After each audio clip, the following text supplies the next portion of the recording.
This video is based on the 12 principles of animation as described by Frank Thomas and Ollie Johnston. Alright, the second principle of animation is called anticipation. This is when a character prepares for an action to give the audience a clue as to what is happening next, as well as to make the action appear more realistic. One example is when a character is about to jump. Before leaping into the air, he has to prepare for the action by crouching down to build energy. It's like a spring that coils up before releasing. Look at this character jumping without any anticipation.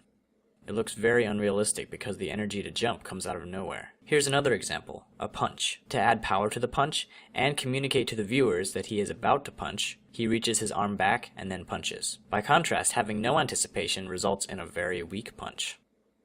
You'll see this in a lot of cartoons. Before running, a character will wind up before taking off. In the previous video about squash and stretch, this face actually uses anticipation as well. Instead of immediately stretching up, the face squashes first to anticipate the stretch and give it more power. Anticipation helps communicate actions to the audience by preparing them for the next action. This can happen in many ways. If a character is about to take something out of their pocket, they make their hand very visible and up in the air before going into the pocket. Otherwise, the audience might miss it and wonder how they got that object in the first place. The most important thing is that the viewer notices the hand and the pocket, so the character cannot be performing any competing actions. Let's say that something is about to happen on the right. A character may prepare for that action by pointing their eyes and head to look in that direction, leading the viewers to also look there. It's important to make it as easy as possible for the audience to understand what's going on without having to watch it twice.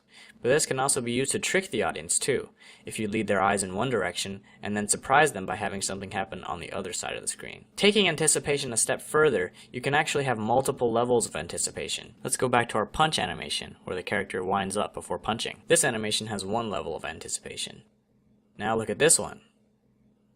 The character is actually winding up for his wind up by going forward, then winding up, and then before punching, he throws his other arm back to further anticipate the punch. This punch is very complex. It's actually similar to what a baseball pitcher does when he's getting ready to throw the ball. Alright, that's all I've got for anticipation. The next principle is called staging. So thanks for watching, and I'll see you guys in the next video.